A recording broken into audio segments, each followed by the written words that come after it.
Hello बच्चों, welcome back. So last lecture में हम लोगों ने वन डायमेंशनल मोशन को एनालाइज किया, नेचर से बात करा और उन फॉर्मूलाज को ढूंढ कर निकाला जो नेचर में एग्जिस्ट करते हैं। कांस्टेंट पोजीशन वाले मोशन को एनालाइज किया, कांस्टेंट वेलोसिटी वाले मोशन को एनालाइज किया एंड देन कांस्टेंट एक्सीलरेशन को एनालाइज किया। और अब हम लोग मोशन को नेक्स्ट स्टेप पर लेकर जाएंगे जहां पर हम टू डायमेंशन में मोशन को एनालाइज करेंगे। और ये करना बहुत ही ज्यादा आसान है, हमको वही करना है जो अभी तक करते आए हैं। नेचर से बात करना है मैथमेटिकली, नेचर खुद ब खुद हमें सारे जवाब देगा। तो यहां पर हम अब टू डायमेंशन में स्टडी करने जा रहे हैं। और मोशन का मतलब है कि आपको पोजीशन, वेलोसिटी, एक्सीलरेशन, इन्हीं चीजों को एनालाइज करना है नेचर के अंदर, अपने सराउंडिंग के अंदर इन चीजों को ऑब्जर्व करना है। और ऑब्जर्व करने के लिए आपकी शुरुआत हमेशा किससे होगी? फ्रेम ऑफ रेफरेंस से। और अब जो हमारा फ्रेम ऑफ रेफरेंस होगा वो टू डायमेंशनल होगा, यानी कि उसमें एक्स एक्सिस भी होगा और वाई एक्सिस भी होगा। एंड इस चीज के बारे में हम अपने फाउंडेशन लेक्चर्स के अंदर जान चुके हैं कि भाई ये हमारा पॉजिटिव एक्स एक्सिस है, this will be positive Y axis, this will be negative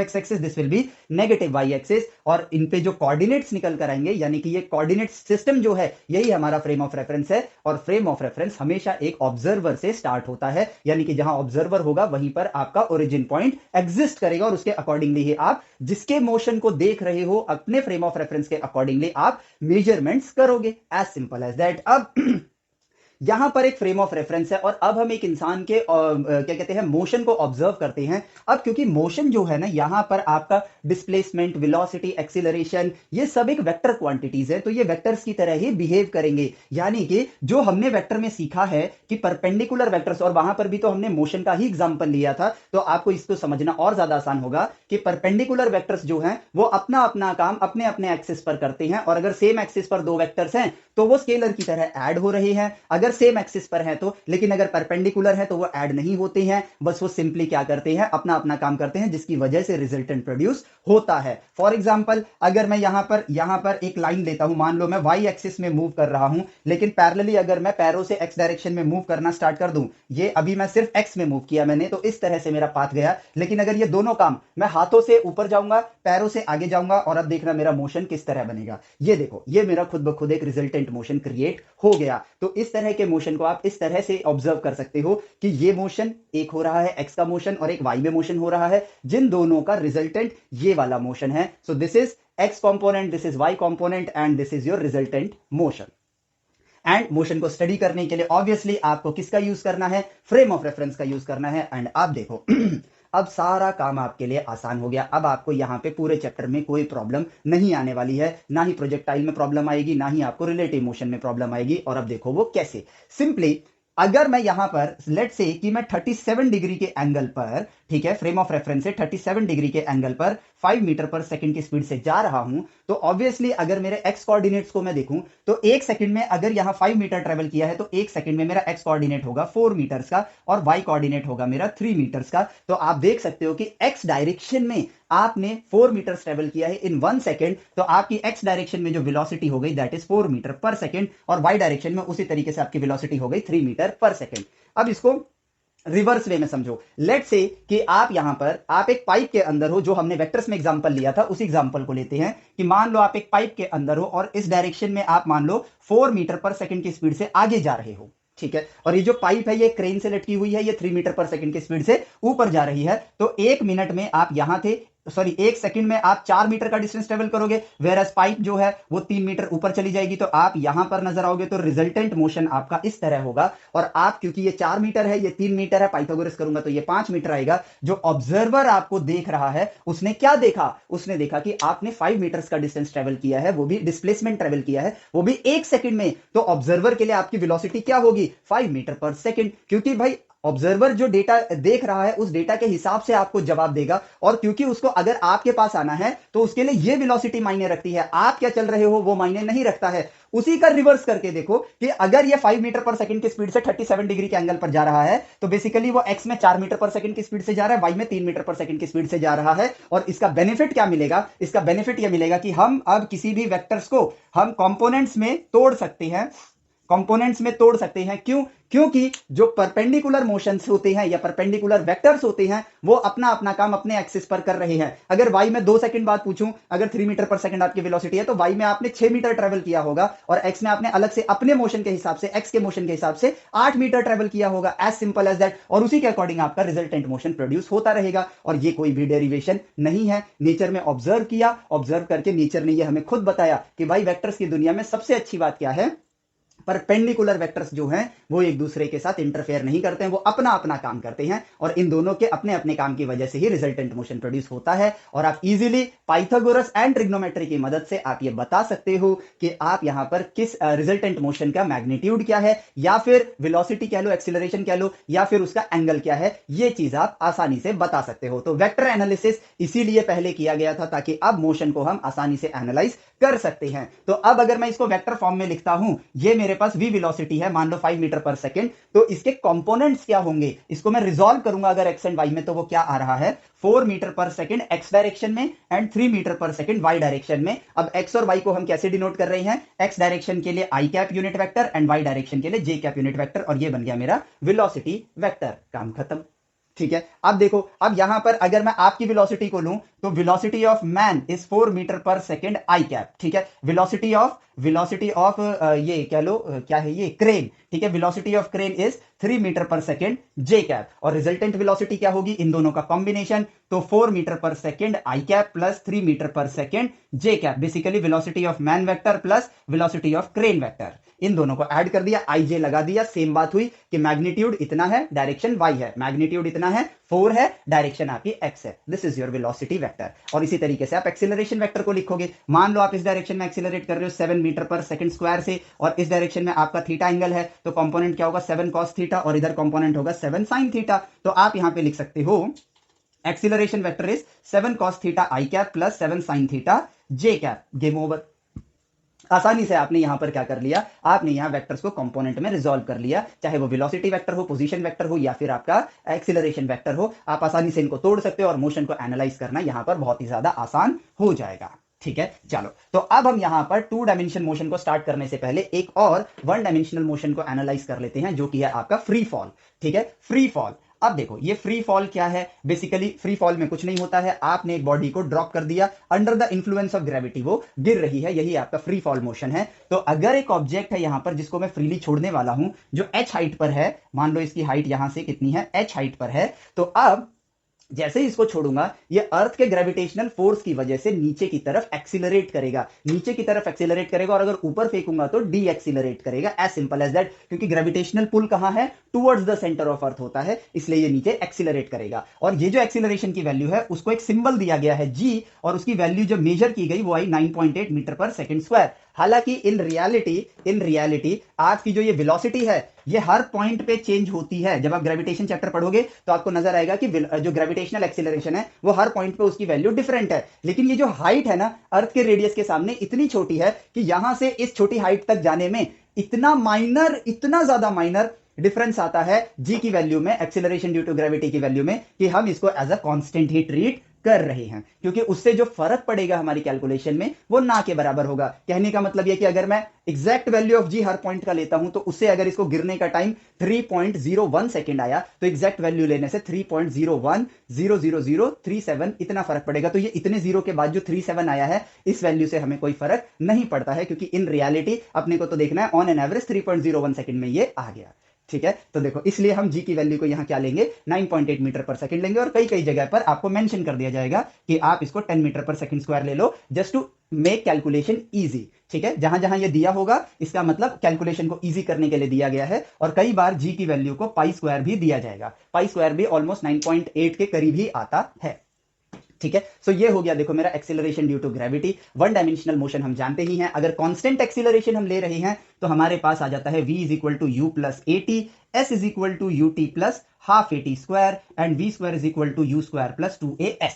काम खत्म। और सबसे बड़ी बात, आप कैलकुलेशंस किसके अकॉर्डिंग करोगे, फ्रेम ऑफ रेफरेंस के अकॉर्डिंग करोगे। अब जरा मैं इसको नीचे गिराना स्टार्ट करता हूं। ठीक है, इसको मैंने नीचे ड्रॉप किया, तो अब जब मैं इसको ड्रॉप कर रहा हूं, ठीक है, तो आपको यहां पर क्या देखना है कि भाई ड्रॉप कर रहा हूं तो कितना टाइम लगेगा उसको h डिस्टेंस ट्रेवल करने में, कितना टाइम लगेगा उसको h डिस्टेंस ट्रेवल करने में, मतलब ये जमीन तक आ जाए। अगर आपकी इनिशियल वेलोसिटी को आप यू से रिप्रेजेंट कर रहे हो, आपने जस्ट ड्रॉप किया है, तो इनिशियल वेलोसिटी क्या होगी? 0 मीटर पर सेकंड, क्योंकि जैसे ही मैंने इसको छोड़ा, इस टाइम थोड़ी वेलोसिटी है, इनिशियल वेलोसिटी 0, वो तो बाद में बढ़ रही है। या फिर आपने इसको थ्रो किया तो इनिशियल वेलोसिटी आ गई। अगर थ्रो नहीं किया है, जस्ट ड्रॉप किया है, तो आपकी initial velocity 0 metre per second होगी। तो यहां पर इस फॉर्मूले का यूज कर लेते हैं, क्योंकि हमें क्या चाहिए? टाइम निकालना है, कितना टाइम लगेगा इसको नीचे आने में। तो देखो हो गया, एस की वैल्यू क्या होगी? हाइट के बराबर, H is equal to initial velocity 0 multiply anything 0 हो जाएगा, ठीक है, प्लस में हाफ एक्सीलरेशन नीचे की तरफ पॉजिटिव जो कि जी के बराबर है, multiply T square, then T is equal to 2h upon में जी का under root.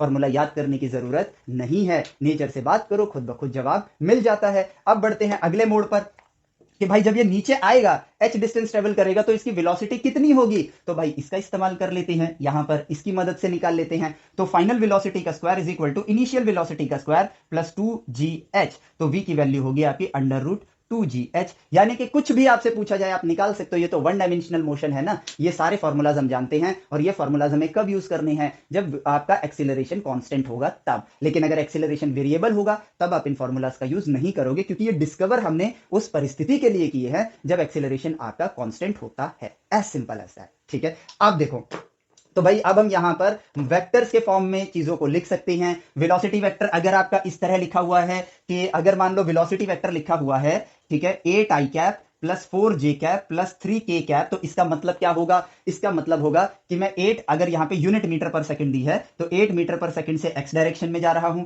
4 metre per second की स्पीड से मैं 4 मीटर पर सेकंड की स्पीड से मैं y डायरेक्शन में जा रहा हूं, और z जो है बोर्ड के बाहर आ रही है, 3 मीटर पर सेकंड की स्पीड से मैं z डायरेक्शन में जा रहा हूं। As simple as that. तो इसका मीनिंग हमें क्लियर है। अब इसी मीनिंग को देख के हम आगे की चीजों को पढ़ेंगे, और अगला स्टेप जो है हमारा वो प्रोजेक्टाइल मोशन होगा। इसके फॉर्मूलाज इतने बना दिए गए हैं कि कई बार बच्चों को लगता है कि यार इतने फॉर्मूलाज हम याद कैसे करेंगे। यकीन मानो, आपको एक भी फॉर्मूला याद करने की जरूरत नहीं है, क्योंकि अगर आपको कॉन्सेप्ट पता है, ये सारे फॉर्मूलाज खुद ब खुद आपके पास चल कर आएंगे। तो प्रोजेक्टाइल मोशन है कौन सा मोशन? जब हम किसी भी चीज को इस तरह से फेंकते हैं, इस तरह के मोशन को हम प्रोजेक्टाइल मोशन कहते हैं, ठीक है। रियलिटी में एक बॉल को फेंकने वाला जो मोशन है वो आपका प्रोजेक्टाइल मोशन है। और आप यहां पर एक चीज नहीं ले रहे हो, प्रेजेंट सिनेरियो में एयर ड्रैग को कंसिडर नहीं कर रहे हो। एयर ड्रैग का इफेक्ट जो है स्मॉल वेलोसिटीज के लिए बहुत छोटा होता है, इसलिए आप उसको क्या कर रहे हो? नेग्लेक्ट कर रहे हो, कंसिडर नहीं कर रहे हो। बट जब आप इंजीनियरिंग में जाओगे तो आप उनको नेग्लेक्ट नहीं करोगे, और उसके अकॉर्डिंगली फॉर्मूला क्रिएट करोगे, और उसमें आपका एक्सीलरेशन वेरिएबल होगा, कांस्टेंट नहीं होगा। तो अभी तक आपने कांस्टेंट एक्सीलरेशन के फॉर्मूलाज को यूज किया है, तो जिस तरह हम यहां कांस्टेंट एक्सीलरेशन के लिए काम करेंगे, वैसे ही जब आप एयर ड्रैग को लोगे तो आप वेरिएबल एक्सीलरेशन के लिए कैलकुलस का यूज करके एक्स में अलग से निकालोगे, वाई में अलग से निकालोगे, और रिजल्टेंट मोशन प्रोड्यूस करोगे, और एग्जैक्ट ट्रेजेक्टरी उसकी मैप कर लोगे कि भाई आपकी एग्जैक्ट ट्रेजेक्टरी क्या है। और ये इंजीनियरिंग में जरूरी क्यों है? क्योंकि देखो, हम यहां सीख रहे हैं कि पढ़ना कैसे है। इंजीनियरिंग में हम एयर ड्रैग को हटा नहीं सकते, क्योंकि मान लो कि मैं एक टैंक बना रहा हूं, टैंक में जो हमारा यहां पर क्या कहते हैं, जो वो है उसका बम जो है जिसको मुझे प्रोजेक्टाइल मोशन में थ्रो करना है, वो एयर ड्रैग की वजह से अगर मैं यहां वाले फॉर्मूले यूज करूंगा तो अपने मुझे लगेगा कि रेंज पे पहुंच जाएगा, पर वो रेंज से पहले ही फट जाएगा। और अगर दोनों आर्मी क्लोज बैटल कर रही हैं, और ये हमारी आर्मी है, ये दुश्मन सेना की आर्मी, और मुझे बम यहां गिराना है, और वो थोड़ी सी गलती की वजह से यहां गिर गया, तो हमारा लॉस हो जाएगा। तो रियलिटी के साथ कंसिडर करो। एयर ड्रैग अभी के लिए आप कंसीडर नहीं कर रही हो, तो जो फॉर्मूलाज यहां पर बनेंगे वो रियलिटी में एरर प्रोड्यूस करेंगे। तो रियल फॉर्मूलाज बनाने के लिए अभी हमारा सफर जारी रहेगा, और जब मैं आपको मैथमेटिक्स के अंदर डिफरेंशियल इक्वेशन पढ़ाऊंगा ना, तो सेम यही प्रोजेक्टाइल मोशन का एडिशनल पार्ट आप लोगों के लिए लेकर आऊंगा कि जब एयर ड्रैग होगा तो उसकी ट्रेजेक्टरी कैसी होगी।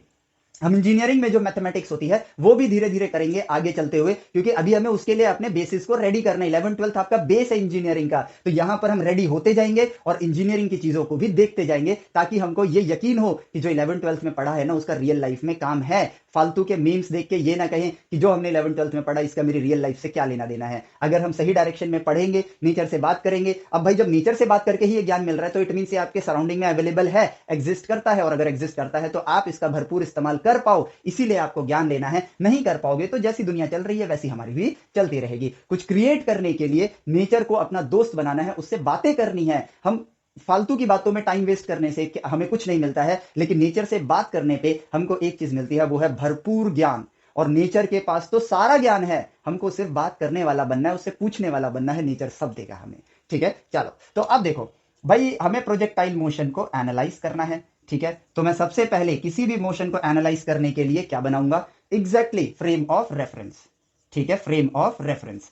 अब यहां पर अब मैं देखूं कि भाई यहां पे जो प्रोजेक्टाइल मोशन है, मैंने यहां पर एक बॉल को इस पॉइंट से फेंका, ऑब्जर्वर भी यही है क्योंकि हम किसको ऑब्जर्व कर रहे हैं, बॉल को, तो ओरिजिन से हमने बॉल को फेंका यू वेलोसिटी से और at an angle of theta. ठीक है, जैसे ही मैंने उसको फेंका तो जब मेरी वेलोसिटी है, इस वेलोसिटी के दो कंपोनेंट्स बन जाएंगे, एक तो भाई एक्स डायरेक्शन में और एक वाई डायरेक्शन में। तो एक्स डायरेक्शन में जाएगा ये यू कॉस थीटा से, वाई डायरेक्शन में जाएगा यू साइन थीटा से। इंस्टेड हम इसमें लेटस कंसीडर करें, ये डेरिवेशन करें, वो डेरिवेशन करें, नेचर से बात करते हैं। तो भाई आपकी जो वेलोसिटी है यू, उसमें एक कंपोनेंट यू कॉस थीटा है, एक कंपोनेंट है यू साइन थीटा। अब एक्स डायरेक्शन में और वाई डायरेक्शन में क्या चीजें नेचर हमें दिखा रहा है, नेचर बोल रहा है, दिखा रहा है आपको कि भाई वाई डायरेक्शन में तो गुरुत्वाकर्षण बल लग रहा है, वाई डायरेक्शन में गुरुत्वाकर्षण बल लग रहा है, इसलिए जब ये ऊपर जाएगा तो ये डी एक्सीलरेट करेगा और जब नीचे आएगा तो एक्सीलरेट करेगा, यानी कि और वो वैल्यू कांस्टेंट होगी। ठीक है, तो वाई डायरेक्शन मेरा कौन से कैटेगरी में आ गया, यहां मैं लिख लेता हूं, वाई डायरेक्शन मेरे पास, वाई डायरेक्शन का जो मोशन होगा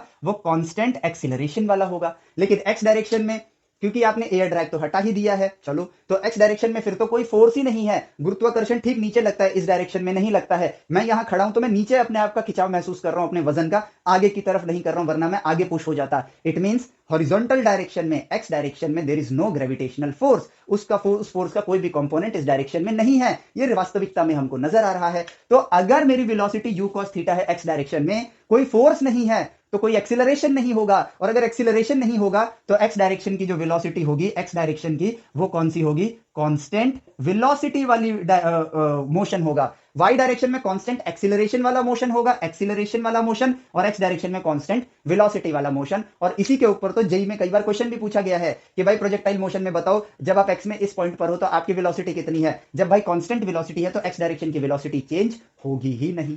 देखो नेचर से बात किया, जेई के क्वेश्चन होने स्टार्ट हो गए। ठीक है, सो अब देखो, अब यहां पर इस मोशन को मैं एज अ पाथ ट्रेस करता हूं, ये बेसिकली कुछ इस तरीके से आपको शो होगा। यस, एग्जैक्टली ऐसे ही होगा। अब इस मोशन को एक्स और वाई में अलग अलग देखो, क्योंकि परपेंडिकुलर कंपोनेंट्स हैं, ये अपना काम करेगा, ये अपना काम करेगा। ठीक है, तो भाई वाई में क्या होगा, वाई में ये मोशन कुछ इस तरह से होगा, ऊपर गया नीचे आया, ऊपर गया नीचे आया। ठीक है, और एक्स में ये मोशन कांस्टेंट वेलोसिटी के साथ ऐसा होगा। अगर इन्हीं दोनों को मिक्स कर दिया जाए, इन्हीं दोनों को एक साथ कर दिया जाए, ठीक है, तो ये बेसिकली ये वाला जो मोशन था और ये वाला जो मोशन था, ये मर्ज हो गए, तो ये इस तरह से जाते हुए नजर आ रहे हैं। ठीक है, ये देखो, ये बॉल है, अप डाउन, ये वाई डायरेक्शन का मोशन, ये एक्स डायरेक्शन का मोशन, और इन दोनों को मर्ज कर दिया, प्रोजेक्टाइल मोशन बन गया। यानी कि आपका कांस्टेंट एक्सीलरेशन और कांस्टेंट वेलोसिटी, एक डायरेक्शन में कांस्टेंट वेलोसिटी वाला मोशन, एक डायरेक्शन में कांस्टेंट एक्सीलरेशन वाला मोशन हो रहा है, और इन दोनों से जो रिजल्टेंट मोशन प्रोड्यूस हो रहा है, that is your projectile motion. काम खत्म। सो अब जितना टाइम ये वाई डायरेक्शन में ऊपर जाके नीचे आने में लगाएगा, उतने ही टाइम तक ही आगे जाएगा,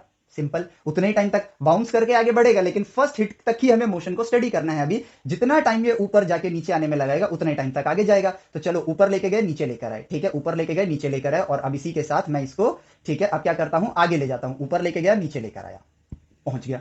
तो ये जो लेंथ बन गई, इसको हमने नाम दे दिया क्या, इसको हमने, जो ये लेंथ है, ये वाली जो लेंथ है, इसको हमने नाम दे दिया रेंज। तो हमारे पास रेंज का फॉर्मूला है, हमें यही निकालना है। ठीक है, अब ये इसने एक मैक्सिमम हाइट अचीव करी है, इसको हमने क्या बोल दिया, मैक्सिमम हाइट, इसका फॉर्मूला आ गया। अब यहां से फर्स्ट हिट तक इसने कोई टाइम लिया होगा, तो उसके लिए एक नाम रख दिया हमने, टाइम ऑफ फ्लाइट। और देखो, इसका फॉर्मूला हमें बताना है, और ये फॉर्मूला याद करके जब हम पढ़ने जाते हैं, मैं अभी आपको दिखाऊंगा कि फॉर्मूला याद करने का ड्रॉबैक क्या होता है। फॉर्मूला याद करके जाते हैं और जेई में इन फॉर्मूलाज के ऊपर कोई क्वेश्चन नहीं आता है, फिर हम कहते हैं यार इन फॉर्मूलाज का फायदा क्या है। तो यहां पर फॉर्मूलाज नहीं, परिस्थिति को देखो, नेचर से बात करो। तो भाई जितना टाइम ये ऊपर जाके नीचे आने में लगाएगा, उतने ही टाइम तक आगे जाएगा। तो टाइम ऑफ फ्लाइट के लिए मैं वाई डायरेक्शन के मोशन को देख लेता हूं कि भाई जब आप मैक्सिमम हाइट पर होगे, तो मैक्सिमम हाइट पर क्या खास होगा आपके अंदर, आपके अंदर ये खास होगा कि आपकी वाई डायरेक्शन की जो वेलोसिटी होगी वो जीरो हो जाएगी। भाई ये जब तक इसके पास ऊपर की वेलोसिटी है तब तक ये ऊपर ही जाएगा, ये नीचे कब आएगा, जब ये रुक जाएगा। तो वाई डायरेक्शन की जो वेलोसिटी है, मैक्सिमम हाइट तो वही होगी ना जहां पर इसकी वेलोसिटी रुक जाए, क्योंकि उसके बाद तो ये ऊपर जाएगा ही नहीं। तो यहां पर वाई डायरेक्शन में जो वी वाई होगा वो होगा जीरो, यानी कि यहां से ऊपर गया, इधर ट्रेस करके ले आता हूं, इस पॉइंट तक आया और रुक गया। तो फाइनल वेलोसिटी जो है इसकी, मैं यहां पर एक कांस्टेंट एक्सीलरेशन वाले फॉर्मूला लूंगा, फाइनल वेलोसिटी हो गई जीरो। इनिशियल ये किसके बराबर है, U Y plus A Y multiply T के। ठीक है, तो यू वाई क्या है आपके पास, यू साइन थीटा। ठीक है, प्लस में एक्सीलरेशन को देखे तो एक्सीलरेशन ऊपर की तरफ आपका पॉजिटिव नहीं है, नेगेटिव है, क्योंकि ग्रेविटी नीचे एक्ट कर रही है। तो यहां पर प्लस की जगह लगाऊंगा मैं माइनस जी टी, कितना टाइम लगेगा इसको मैक्सिमम हाइट तक पहुंचने में, तो ये वो वाला टाइम है, time to reach maximum height, ठीक है। तो टी हो जाएगा U sine theta whole upon में जी। अब जितना टाइम, क्योंकि एयर ड्रैग नहीं है, जितने टाइम में ये ऊपर गया उतने ही टाइम में ये नीचे आ जाएगा, क्योंकि सेम एक्सीलरेशन से ये रिटार्ड हुआ है, सेम डी एक्सीलरेशन की जो वैल्यू है नीचे आते वक्त एक्सीलरेशन की भी वही वैल्यू है। यू साइन थीटा से ऊपर गया और जब नीचे आएगा तो यहां पर मैग्नीट्यूड यू साइन थीटा ही होगा। बस फर्क कितना होगा कि यहां पर वेलोसिटी ऊपर की तरफ है, लेकिन जब नीचे आ जाएगा, यानी कि जब वापस नीचे आ जाएगा तो वेलोसिटी की डायरेक्शन यू साइन थीटा नीचे की तरफ होगा, यानी कि ये प्लस यू साइन थीटा है तो ये क्या होगा, माइनस यू साइन थीटा, इस फ्रेम ऑफ रेफरेंस के हिसाब से, क्योंकि कैलकुलेशन तो हम इसी के अकॉर्डिंगली कर रही है। तो देखो ये टाइम कितना है मैक्सिमम हाइट तक पहुंचने में, यानी कि हाफ टाइम। तो पूरा टाइम क्या होगा, जाने का और आने का, जितना टाइम जाने में लग रहा है उतना टाइम आने में लग रहा है, क्योंकि एयर ड्रैग को आप कंसीडर नहीं कर रहे हो, तो बस इसका डबल कर दो और ये बन गया आपके पास टाइम ऑफ फ्लाइट। क्या इसमें याद करने वाला कुछ ऐसा है, नहीं है, सही से कम्युनिकेट किया, जवाब खुद दे दिया नेचर ने। भाई ये रही आपकी वेलोसिटी, कांस्टेंट एक्सीलरेशन वाले फॉर्मूले तो 10th में भी आते थे, हमने तो फिर भी उसको पूरा और ऑब्जर्व कर लिया है, तो अब और अच्छे से पता है हमें। तो यू साइन थीटा, ये देखो, इसको v is equal to U plus A T वाले फॉर्मूले से मैंने टाइम ऑफ फ्लाइट निकाला, तो टाइम ऑफ फ्लाइट का फॉर्मूला यहां लिख देता हूं, 2u sine theta whole upon में जी। काम खत्म। अब चलो अगली चीज, अगले पड़ाव पर चलते हैं, यहां से इरेज करता हूं मैं इसे, ठीक है। अब देखो अगला चीज मैक्सिमम हाइट बताओ, तो वही चीज ढूंढ ली हमने।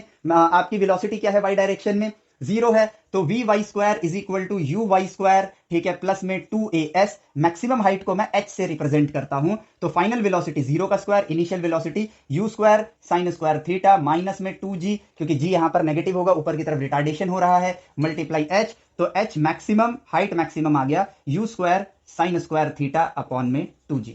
ये लो मैक्सिमम हाइट का फॉर्मूला, ठीक है, जिनको आपको कहीं यूज करने की जरूरत नहीं है, ठीक है, you square sine square theta upon में जी। ये तो हम बस इसलिए बना रहे हैं कि हम सीखें बात कैसे करना है, ठीक है। अब अगली चीज लास्ट, भाई रेंज कितना होगा, यानी कि एक्स डायरेक्शन में कितना मूव करेगा, जितना टाइम ये ऊपर जाएगा और जितना टाइम ये नीचे लेगा उतने ही टाइम तक ये आगे बढ़ेगा, और इधर की वेलोसिटी जो है, इधर का जो मोशन है वो कांस्टेंट वेलोसिटी वाला मोशन है। तो कांस्टेंट वेलोसिटी वाले केस में जो वेलोसिटी होती है वो होता है डिस्प्लेसमेंट अपॉन में टाइम टेकन, एस अपॉन में टी लिख देता हूं, एस अपॉन में टी। तो डिस्प्लेसमेंट कितना होगा, वेलोसिटी मल्टीप्लाई टाइम, तो ये रही वेलोसिटी। तो रेंज आ गया आपके पास u cos theta velocity multiply time, time कितना है आपके पास 2u sine theta multiply 2u sine theta whole upon में जी।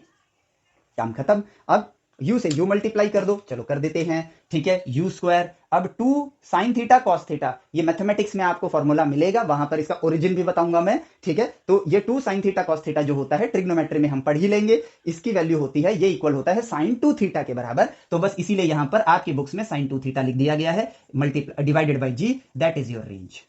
कितना इजी है यार, है ना, कितना इजी है इन चीजों को समझना। हमें यहां पर इन फॉर्मूलाज की नीड वैसे नहीं है, क्योंकि हम परिस्थिति से बात करना सीख गए हैं, तो डिपेंडिंग ऑन द सिचुएशन हम यहां पर क्या कहते हैं अपने फॉर्मूलाज को निकाल लेंगे। अब देखो परिस्थिति को सीखने का यह फायदा है कि आपने तो एक जनरल सिचुएशन को देखा, मान लो अब यहां पर ये सारा कंप्लीट हो गया तो मैं इसको हटा देता हूं अभी, ठीक है। तो अब देखो मान लो, जगह साफ करते हैं पहले,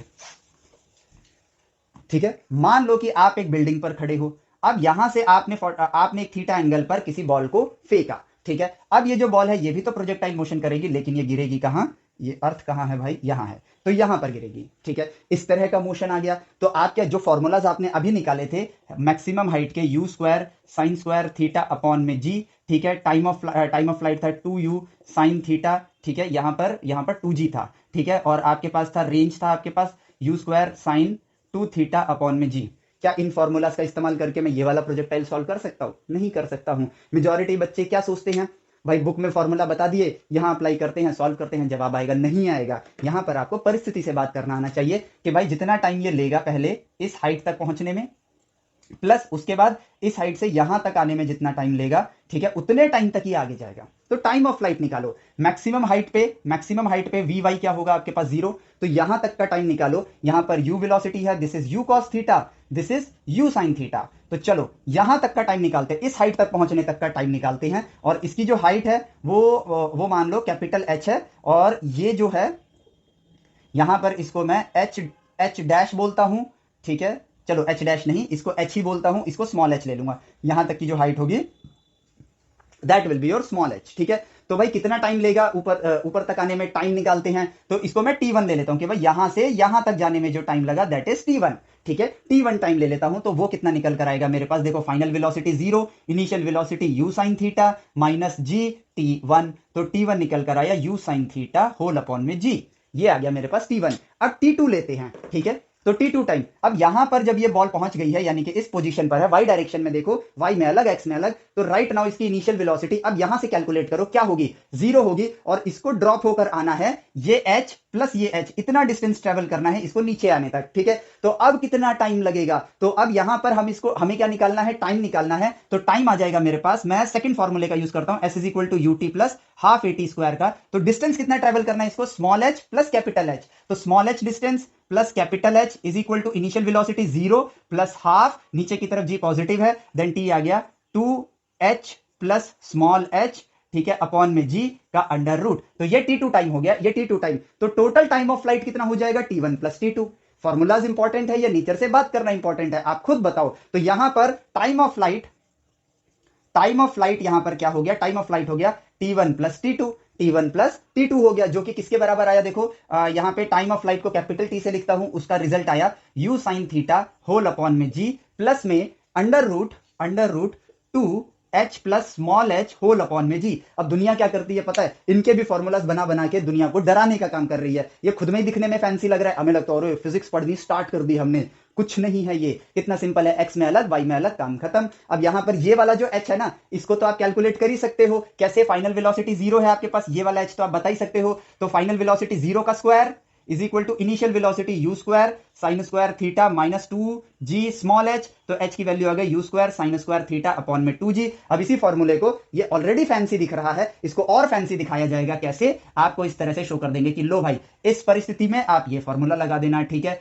under root 2h plus u square sine square theta whole upon में 2g है यहां पर, ठीक है, 2g होल अपॉन में जी, इसको भी सिंप्लीफाई करके और भयंकर सा फॉर्मूला दिखा दिया जाएगा, और हम सोचेंगे यार प्रोजेक्टाइल मोशन तो टफ है, कितना टफ है, बिल्कुल भी टफ नहीं है, देखो कितना आसान है ये, ठीक है, ये सिर्फ शो ऑफ है, और अगर हम यहां से पढ़ेंगे तो हमेशा पछताएंगे, हमेशा परेशान होंगे, हमको इससे शुरुआत करनी है, ऑब्जर्वेशन से शुरुआत करनी है, ये नेचर खुद दे देगा आपको, इसकी टेंशन मत लो, आपको देखो सिंप्लीफाई करना आता है, वो काम करना है, नेचर से बात करो, सिंप्लीफाई करो, क्वेश्चन हो गया सॉल्व, यही तो है। अब जितना टाइम, सिंपल लॉजिक, जितना टाइम ये ऊपर जाके नीचे तक आने में लगाया, उतने ही टाइम तक आगे इस वेलोसिटी से जा रहा है, तो अब देखो रेंज खुद ब खुद निकल गई, रेंज कितना है, क्योंकि यहां पे तो कांस्टेंट वेलोसिटी से जा रहा है, तो रेंज कितना हो जाएगा मेरे पास, u cos theta multiply t की जगह मैं ये लिख दूंगा, ठीक है, तो यहां पे फॉर्मूला देखो बस फैंसी दिखेगा और कुछ नहीं, अपॉन में g, ठीक है, प्लस में रूट 2, ठीक है, यहां पे 2 टू जा 4 कर देता हूं, मैं सॉल्व कर देता हूं बस, 4h इंटू जी प्लस में, अच्छा 2 कॉमन था, माफ करना, 2 बाहर था, ठीक है, 2 बाहर है, तो 2hg plus u square sine square theta whole upon में g इंटू जी स्क्वायर हो जाएगा, तो g बाहर कर दिया, और जो ये 2 है, ठीक है, ये तो रूट 2 बन जाएगा, रूट 2 से रूट 2 कट जाएगा, तो लो भाई सिंप्लीफाई होकर ये 2 मेरा गायब हो गया, ठीक है, ये 2 मेरे पास गायब हो गया, और ये रहा मेरे पास रेंज। दिखने में लग रहा है ना भाई तगड़ा फिजिसिस्ट वाला काम किया है, मैथमेटिशियन वाला काम किया है, लेकिन कुछ भी तो नहीं है, वेलोसिटी मल्टीप्लाई टाइम कैसे निकाला, यहां तक जाने का टाइम, पूरा नीचे आने का टाइम कर दिया, दिख फैंसी रहा है नहीं, लेकिन ठीक है, लेकिन अगर हम इनको देख के पढ़ेंगे, ठीक है, आप 11th में हो चाहे 12th में हो चाहे ड्रॉपर हो, ठीक है, अगर आप इनको देख के पढ़ रहे हो तो आप डरोगे ही, आप नेचर से बात करो ना, आपका सबसे अच्छा दोस्त जो आपको हमेशा सही ज्ञान देगा वो नेचर है, ठीक है। अब हेलीकॉप्टर वाली कंडीशन पे चलते हैं, ठीक है, देखा ये फॉर्मूला जैसा कुछ बना, यहां पर नहीं बना, हम क्या करते हैं, नोट्स बनाते हैं, इस परिस्थिति के लिए फॉर्मूला, उस परिस्थिति के लिए फॉर्मूला, कितना याद कर लोगे, इसीलिए तो हमारे देश में कट ऑफ इतना लो जाता है, सब याद ही तो कर रहे हैं, फील करना सीखो भाई, ये फॉर्मूला मुझे भी याद नहीं था, तभी आपके सामने सिंप्लीफाई कर रहा हूं, मुझे इतना पता है, मुझे नेचर से बात करना आता है, मुझे वो सही फॉर्मूला लाके दे देगा, आप वेरीफाई कर लोगे तब भी गलत नहीं होगा, क्योंकि ये नेचर ने बताया है, और नेचर कभी गलत नहीं बताता है, हमको सिर्फ नेचर से बात करना आना चाहिए, ठीक है। सो देखो ये फॉर्मूले तो अब मैं नहीं लिखूंगा भाई, बड़े फैंसी से हैं, ठीक है। अब चलते हैं हेलीकॉप्टर वाले केस में, तो हेलीकॉप्टर वाला केस ले लेते हैं, ये रहा मेरे पास हेलीकॉप्टर, ठीक है, इसके नीचे एक पैकेट लगा हुआ है, ये u वेलोसिटी से आगे जा रहा है, अब ये u वेलोसिटी से आगे जा रहा है और यहां पर ये h हाइट पर है, ठीक है, h हाइट पर है और इसने पैकेट को ड्रॉप कर दिया। तो बताओ कि ये पैकेट तो इस तरह गिरेगा, ठीक है, इस तरह गिरेगा। तो बताओ ये रेंज कितनी होगी, ये रेंज कितनी होगी। अरे भाई कितना सिंपल सा सवाल पूछ लिया। जितना टाइम इसे नीचे गिरने में लगेगा वाई डायरेक्शन में, उतने टाइम तक ये यू वेलोसिटी से आगे जाएगा, क्योंकि पैकेट हेलीकॉप्टर के साथ है, यानी उसके साथ उसी वेलोसिटी से चल रहा है। तो पैकेट की हॉरिजॉन्टल वेलोसिटी यू और डाउनवर्ड वेलोसिटी क्योंकि आप ड्रॉप कर रहे हो, तो वाई डायरेक्शन में यू वाई की वैल्यू क्या होगी, इनिशियल वेलोसिटी 0। तो टाइम कितना लगेगा इसको, टाइम लगेगा इसको, फ्री फॉल में हम कर ही चुके हैं, लेकिन फिर मैं आपको करके दिखा देता हूं। S is equal to U T plus half A T square का इस्तेमाल करते हैं। डिस्प्लेसमेंट कितनी तय करनी है इसको, हाइट वाली। इनिशियल वेलोसिटी वाई डायरेक्शन में कितनी है, ये वाई डायरेक्शन के लिए ले रहे हैं 0 मल्टीप्लाई टी 0, ठीक है, 1/2, ग्रेविटी पॉजिटिव है, टी स्क्वायर, तो टी बन गया 2h/g का अंडर रूट। इतना टाइम लेगा ये नीचे गिरने में और उतने टाइम तक ये आगे जाएगा। तो यहां पर रेंज हो गया u मल्टीप्लाई टी, टी कितना है 2h/g। अब चलो भाई थोड़ा एडवांस लेवल पर चलते हैं। हम क्या करते हैं, अरे तो बड़ा ही सिंपल हो गया यार, ठीक है, x में अलग y में अलग, काम खत्म, ठीक है। अब चलो यहां पर एक काम करते हैं, इस बार हेलीकॉप्टर को इस डायरेक्शन में उड़ाते हैं, ठीक है। खुद से लो ना परिस्थिति, खुद से लो परिस्थिति, हमें टेंशन ही नहीं है, खुद से परिस्थितियां लो और बस जो मैथमेटिकली आपको बात करना आ गया उन बातों को करना स्टार्ट कर दो। तो भाई हेलीकॉप्टर यू वेलोसिटी से, ये रहा हेलीकॉप्टर, ठीक है, ये रहा हेलीकॉप्टर जो यू वेलोसिटी से हॉरिजॉन्टल से थीटा एंगल बना रहा है, ठीक है, और पैकेट जो है वो इसके साथ चल रहा है। तो अब हमें बताना है कि भाई इसका क्या कहते हैं, अगर यहां पर इस पॉइंट पे मैंने इसको ड्रॉप किया तो ऑब्वियसली ये पैकेट जो है कुछ इस तरीके से जाके ऐसे गिरेगा। तो आपको बताना है कि यार, और अभी ये h हाइट पर है, ठीक है, ये रहा h हाइट पर है, बताओ रेंज कितनी होगी। और ये चीज एग्जैक्टली वैसी नहीं हो गई जैसे अभी थोड़ी देर पहले बिल्डिंग पे खड़े होकर आपने चीज को फेंका था। तो भाई आपके पास जो वेलोसिटी आ गई है, जरा वेलोसिटी को देखो, x डायरेक्शन में u cos theta constant, y direction में u sin थीटा। तो पहले ये ऊपर जाएगा पैकेट, कब तक ऊपर जाएगा, जब तक इसकी वेलोसिटी यहां मैक्सिमम हाइट पे पहुंच के, जब यहां पर ऊपर जाने की वेलोसिटी 0 हो जाएगी, उसके बाद गिरना स्टार्ट करेगा। तो यहां गिरने के लिए जो टाइम लगेगा और यहां से मतलब इस हाइट से इस हाइट तक जाने में जो टाइम लगेगा t1 प्लस यहां से यहां तक का t2, t1 प्लस t2 निकाला, u cos थीटा से मल्टीप्लाई किया, रेंज आ गया, काम खत्म। कितना आसान है प्रोजेक्टाइल मोशन। अब यहां पर आपको फ्रेम ऑफ रेफरेंस के साथ जोड़ के एक एचसी वर्मा सर की बुक में भी एक बहुत ही प्यारा सा क्वेश्चन है, वो आपको दिखाता हूं। इसमें जो फॉर्मूला आएगा, अभी इससे पहले जो बिल्डिंग पे खड़े होकर जो मैंने फेंका था, एग्जैक्टली वही सिचुएशन तो हुई। तो देखो, आपको पढ़ाएंगे बिल्डिंग वाला, क्वेश्चन देंगे हेलीकॉप्टर वाला, लेकिन परिस्थिति को देखो, दोनों सिमिलर हैं। तो यहां पर हमने उस चीज को तो सीखा ही है, काम हमारा आसानी से हो गया। इतना आसान है चीजों को समझना, ठीक है। तो अब देखो, अब यहां पर हम दो क्वेश्चन, एचसी वर्मा सर की बुक कहां गई, ठीक है, चलो अभी तो नहीं है बट क्वेश्चन मुझे याद है, ठीक है।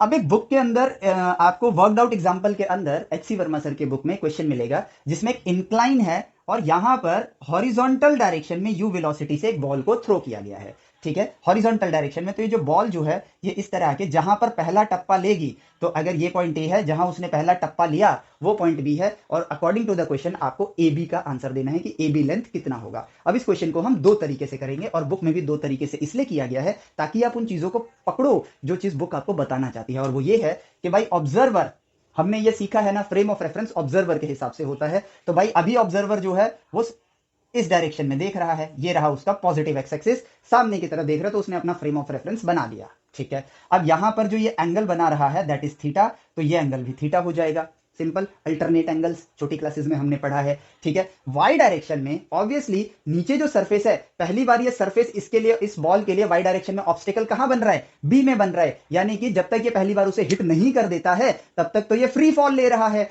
सिंपल फील करके देखो भाई, ये वो पॉइंट है जहां इसने पहली बार हिट किया है, जहां इसने पहली बार हिट किया है, तो तब तक तो ये वाई डायरेक्शन में फ्री फॉल हो रहा था, और यहां पर वाई डायरेक्शन की इनिशियल वेलोसिटी यू वाई क्या निकल कर है 0, और एक्स डायरेक्शन की तो यू हमें गिवन है क्योंकि वो फेंकी ही हॉरिजॉन्टली गई है। और अब देखो भाई, यहां से हम क्या करते हैं, ज्योमेट्री जो हमने सीखी है, ये लेंथ अगर ए बी है, ये एंगल थीटा है, तो रेंज की लेंथ कितनी हो जाएगी, ए बी कॉस थीटा, और यहां पे ये लेंथ हो जाएगी मेरे पास ए बी साइन थीटा। आपको क्या बताना है, आपको ए बी बताना है, तो ए बी से जुड़ी हुई चीजें मैंने यहां पर खोज ली, और अब ए बी के लिए ही सिंप्लीफाई करूंगा, ये मेरा काम है, जवाब खुद ब खुद मिलेगा, कोई स्टेप्स नहीं होते हैं। तो भाई यहां पर लॉजिक जो हमें पता है, जितना टाइम ये इस लेंथ को कवर करने में लेगा उतने ही टाइम तक ये एक्स में आगे जाएगा। As simple as that. जितना टाइम ये इस हाइट को डिसेंट करने में लगाएगा उतना ही टाइम ये एक्स एक्सिस में आगे जाएगा and your work is done. ये रही आपके पास हाइट और फ्री फॉल हो रहा है तो यहां पर टाइम कितना आ जाएगा 2h/g होगा ना आपका। इतनी देर से निकाल रहे फ्री फॉल वाला, अगर इनिशियल वेलोसिटी 0 है तो टाइम इतना होता है, इसलिए अब मैं डायरेक्टली लिखता हूं। तो टी आ गया आपके पास 2, h कितना है यहां पर ab sin theta, ab sin theta whole upon में g का अंडर रूट। ये आ गया टाइम। x डायरेक्शन में कितना ट्रेवल करेगा ये u मल्टीप्लाई t, ठीक है, u मल्टीप्लाई t, तो u multiply under root 2 ab sin theta whole upon में g। और यहां पर रेंज किसके बराबर है, ab cos थीटा के बराबर है, तो this will be equal to ab cos theta.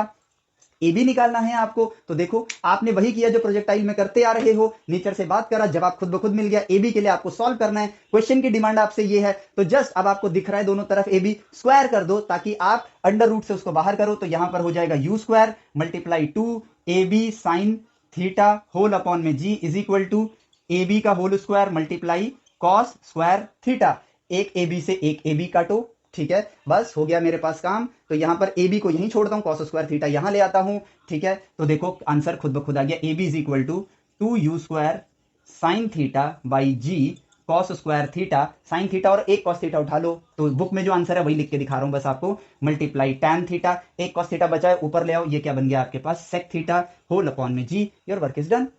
कितना मुश्किल है प्रोजेक्टाइल मोशन, हर परिस्थिति हमने ऑब्जर्व कर ली, देखो आसानी से फॉर्मूले निकल कर आ रहे हैं, बस नेचर से बात करना है। क्या ये भी तो एक फॉर्मूला ही हुआ ना इस परिस्थिति के लिए, तो मैं ये याद करूं या नेचर से बात करना सीखूं। नेचर से बात करना सीखा, याद ना भी हो बन जाएगा ना, क्योंकि आपको तो सॉल्व भी करना है। तो क्वेश्चन देखो, परिस्थिति को परखो, नेचर से बात करो, मैथमेटिकली जवाब खुद ब खुद दे देगा, 2 मिनट के अंदर देखो जवाब आ जाते हैं, काम खत्म।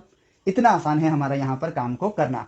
अब यहाँ पर आंसर क्या था, ठीक है, चलो आंसर मैं भूल गया, लेकिन शायद दिख जाए मुझे तो मैं लिख देता हूं, ठीक है, 2u square tan theta sec theta whole upon में जी, ठीक है, ये मेरी ab की वैल्यू आई थी, ठीक है, ये ab की वैल्यू आई थी, क्योंकि अब हम इसी क्वेश्चन को एक अलग परिस्थिति से सॉल्व करेंगे, एक अलग सिचुएशन के मतलब अलग फ्रेम ऑफ रेफरेंस से सॉल्व करेंगे। अब हमने कहा कि भाई ये रहा मेरे पास वो इंक्लाइन, ठीक है, अब जो पर्सन खड़ा है ना वो इंक्लाइन पे खड़ा है, यानी कि ऐसे तिरछा खड़ा है, तो वो इसी डायरेक्शन में देख रहा है, तो उस पर्सन ने क्या किया, अपना फ्रेम ऑफ रेफरेंस ऐसे बना लिया,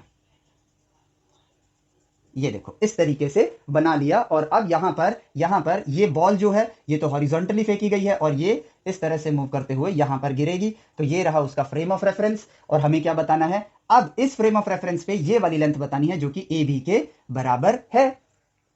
अब according to your frame of reference आपको यहां कैलकुलेशन करनी है, तो देखो यहां कैलकुलेशन कैसे करोगे आप, आपके फ्रेम ऑफ रेफरेंस में y अब ऊपर नहीं है, y एक एंगल पर है, और वो एंगल क्या है, यहां पर ये एंगल क्या आ रहा है, देखो थीटा आ रहा है, ये एंगल थीटा है, ये एंगल थीटा है। तो अपने फ्रेम ऑफ रेफरेंस पे अगर ये वेलोसिटी u है तो यहां पर जो वेलोसिटी होगी that will be u cos theta, और y डायरेक्शन में जो वेलोसिटी होगी that will be u sin theta, as simple as that. और अपने कॉन्सेप्ट को अप्लाई करो, कुछ यहां पे बड़ा रॉकेट साइंस हो ही नहीं रहा है, कॉन्सेप्ट को अप्लाई करो। गुरुत्वाकर्षण को देखो आप, उसको मैं ब्लैक कलर से शो करता हूं आपको, ठीक है, ग्रेविटी का जो फोर्स है, एक्सीलरेशन ड्यू टू ग्रेविटी, वो नीचे है यहां पर, तो यहां पर ये एंगल बनेगा 90 माइनस थीटा, ये एंगल बनेगा थीटा, तो यहां पर y डायरेक्शन में ग्रेविटी का कांस्टेंट इधर क्या आ रहा है, g cos थीटा, और x डायरेक्शन में यहां पर क्या आ रहा है, यहां पर आ रहा है g sin theta. It means इस परिस्थिति के अंदर y में भी कांस्टेंट एक्सीलरेशन वाला मोशन है, x में भी कांस्टेंट एक्सीलरेशन वाला मोशन है, तो हमको दोनों तरफ करने तो अलग अलग ही हैं, लेकिन दोनों तरफ कांस्टेंट एक्सीलरेशन वाले मोशन के फॉर्मूलाज यूज करेंगे और रिजल्ट खुद ब खुद आ जाएगा। तो y में देखो ये रही बॉल, y डायरेक्शन में ये एक मैक्सिमम हाइट तक जाएगी जो कि ये रहा, इस पॉइंट पर इसकी इस डायरेक्शन में जाने वाली वी वाई क्या होगा, 0 होगा, है ना। और यहां पर एक्सीलरेशन कितना है, जी कॉस थीटा, क्योंकि जी तो नीचे है, इस डायरेक्शन में जी कॉस थीटा वाला कंपोनेंट लग रहा है। तो अब देखो यहां पर मैजिक खुद ब खुद हो गया, ये आ गई भाई हाइट, तो जितना टाइम ऊपर जाने में लगाया उतना ही टाइम नीचे आने में लगाएगा, क्योंकि एक्सीलरेशन सेम है। ऊपर जाने के लिए रिटार्डेशन की वैल्यू जो है that is minus G cos theta, और नीचे आने के लिए एक्सीलरेशन की जो वैल्यू है that is G cos theta. तो वही वाली बात हो गई, हाफ टाइम में ऊपर हाफ टाइम में नीचे, और उतने टाइम तक हॉरिजॉन्टल डायरेक्शन में आगे with constant acceleration of G sine theta, और रेंज आपको मिल जाएगी। इतना सिंपल है ये। तो अब देखो यहां पर टाइम पीरियड निकाल लेते हैं हम लोग। Final velocity 0, initial velocity u sin theta, ठीक है, initial velocity u sin theta minus acceleration, यहां पर g नहीं है, माइनस जी कॉस थीटा है, minus G cos theta multiply T लिख देता हूं यहां पर बस। और ये देखो एक्सीलरेशन g cos थीटा है, तो यहां पर t की वैल्यू क्या आ गई, t is equal to u sin theta upon में जी कॉस थीटा, तो ये बन गया यू अपॉन में जी टैन थीटा। अब ये हाफ टाइम है तो टाइम ऑफ फ्लाइट टी क्या होगा, इसका डबल कर दो, ठीक है, तो टाइम ऑफ फ्लाइट आ गया 2u tan theta whole upon में जी, काम खत्म। और इतने ही टाइम तक ये जो बॉल है ये हॉरिजॉन्टल डायरेक्शन में क्या करेगी, हॉरिजॉन्टल डायरेक्शन में कांस्टेंट वेलोसिटी से मूव करेगी। आपका काम यहां पर हो गया, ठीक है। तो भाई कांस्टेंट एक्सीलरेशन वाले मोशन से आपको डिस्टेंस निकालना है, तो आप कैसे निकालोगे, आप इस फॉर्मूले का यूज कर लो, रेंज जो कि ए बी के बराबर है, that will be equal to U X T plus half A X T square. Time पता है, यू एक्स पता है, एक्सीलरेशन पता है, बच्चा क्या, सिंप्लीफाई करना, कर देते हैं। यू एक्स क्या है मेरे पास, यू कॉस थीटा, ठीक है, मल्टीप्लाई टाइम क्या है 2u tan theta whole upon में जी प्लस हाफ, ग्रेविटी कितनी है यहां पर, ग्रेविटेशनल एक्सेलरेशन जी साइन थीटा है, पॉजिटिव में है क्योंकि देखो इसका डायरेक्शन उसी तरफ है, पॉजिटिव एक्स की तरफ है, तो ये प्लस में लिया जाएगा, जी साइन थीटा, ये हो गया मेरा ग्रेविटी, मल्टीप्लाई टाइम का स्क्वायर, दैट विल बी 2 का स्क्वायर 4, यू का स्क्वायर यू मतलब यू का square U square, tan square theta whole upon में जी स्क्वायर, ठीक है। अब कटपिट करनी पड़ेगी हमें, ठीक है, तो कर देते हैं। तो यहां से 2 से ये 2 हो जाएगा, एक जी से एक जी कट जाएगा। अब कॉमन क्या क्या निकल रहा है यहां से, ये u मल्टीप्लाई u है यहां पर, तो यू स्क्वायर कॉमन आ रहा है, यू स्क्वायर कॉमन ले लिया, ठीक है। एक टैन थीटा कॉमन आ रहा है, टैन थीटा कॉमन ले लिया, g कॉमन आ रहा है, g कॉमन ले लिया, बचा क्या, 2 भी कॉमन आ रहा है, 2 कॉमन ले लिया, ठीक है। अब बचा क्या यहां पर, बस अब कुछ कॉमन नहीं है, कॉस थीटा प्लस यहां पर आ जाएगा sine theta tan theta, sine theta tan theta. अब देखो इस टैन थीटा को मैं लिख देता हूं sign theta by cos theta, sine theta by cos theta, ठीक है। अब ये साइन थीटा बन जाएगा साइन स्क्वायर थीटा, ठीक है, sign square theta by cos theta. अब अगर मैं इसको कॉमन डिनोमिनेटर कर दूं तो कॉस थीटा से मल्टीप्लाई होगा, that will become cos square theta, sign square theta plus cos square theta, ये बन जाएगा आपके लिए 1, और 1 अपॉन कॉस थीटा बन जाएगा आपके लिए सेक थीटा। तो यहां पर बस चुपचाप लिख दिया मैंने sec theta, that is your A B. ये रहा आंसर, वो रहा प्रीवियस वाले मेथड से। पिछली बार फ्रेम ऑफ रेफरेंस हॉरिजॉन्टल और वर्टिकल लिया था, इस बार एंगल पर लिया, इंक्लाइन वाले एंगल के साथ लिया, रिजल्ट आपका सेम आया। तो अब कैसे भी करो आपको रिजल्ट सेम मिलेगा। ए बी की लेंथ तो नहीं बदल सकती आपका फ्रेम ऑफ रेफरेंस चेंज होने से, तो इसका मतलब उसका जवाब भी नहीं बदलेगा, और यहां पर उसका जवाब नहीं बदला। फ्रेम ऑफ रेफरेंस के बदलने से आपकी वेलोसिटी बदल जाती है क्योंकि उसमें डायरेक्शन चेंज हो जाता है, लेकिन लेंथ तो नहीं बदलेगी ना, इसलिए लेंथ का जवाब आपका सेम आया। और यही है आपका फ्रेम ऑफ रेफरेंस हमने क्यों पढ़ा था पहले, वेक्टर्स को हमने क्यों पढ़ा था पहले, और उसी का नतीजा है। आप इस लेक्चर में उठा के देख लो आज के लेक्चर में कि अगर हम मैथमेटिकली कम्युनिकेट करना जानते हैं तो पढ़ाई एक्चुअली में कितनी आसान है। अब नेक्स्ट लेक्चर में मैं आपको इसी तरीके से रिलेटिव मोशन दिखाऊंगा, ठीक है, और 3D मोशन को भी आपको टेस्ट करवाऊंगा, एंड देन हम लोग उसके क्वेश्चंस करेंगे, और क्वेश्चंस को भी हम परिस्थितियों की तरह लेंगे, ना कि इस तरीके से कि बस यार क्या कहते हैं फॉर्मूले याद करे, फॉर्मूला यूज करना स्टार्ट कर दिया। नहीं, क्वेश्चन में शुरुआती दिनों में तो आप टाइम दो ना, टाइम दो, नेचर से बात करो। आप कहोगे सर फॉर्मूला लगाएगा तो फटाफट क्वेश्चन हो जाएगा, लेकिन वो फटाफट हमको लॉन्ग रन में नॉलेज दे ही नहीं रहा है। नेचर से बात करो, उस क्वेश्चन के लिए फॉर्मूला खुद डिस्कवर करो, करते करते आपको वो चीजें हर परिस्थितियां याद हो जाएंगी। प्रैक्टिस का मतलब क्वेश्चन करना नहीं है, क्वेश्चन के से नॉलेज लेना है। इस तरह से आपको प्रैक्टिस करनी, क्योंकि एक कॉन्सेप्ट के दौरान आपको एक टॉपिक पढ़ाया जा रहा है, लेकिन क्वेश्चंस के दौरान आपको मल्टीपल परिस्थितियों से परिचित कराया जा रहा है। हमने एक ही प्रोजेक्टाइल के अंदर कितनी परिस्थितियां देखी, ऐसी मल्टीपल परिस्थितियां। आपको वेलोसिटी पता है, एक्स में अलग करना है, वाई में अलग करना है, तो इसमें कितनी परिस्थितियां बन सकती हैं, वही तो आपके क्वेश्चंस हैं। यानी कि आप कॉन्सेप्ट को ही स्टडी करने जा रहे हो क्वेश्चन से। क्वेश्चंस करने का भी राइट वे है, सिर्फ क्वेश्चन के आंसर तक पहुंचना हमारी प्रायोरिटी नहीं होगी। उन क्वेश्चंस के जरिए परिस्थिति को देखना, मैथमेटिकली उससे बात करके सही जवाब तक पहुंचना, ये हमारी प्रायोरिटी होगी, क्योंकि questions are made for learning, not for just homework और आपका ये क्लास वर्क और बस ये पेपर के अंदर फॉर्मूला लगा के काम करना, इसके लिए नहीं बने हैं। ठीक है, साइंस आपको पढ़ाई जा रही है ताकि आप साइंस की दुनिया में ज्ञानी बनो।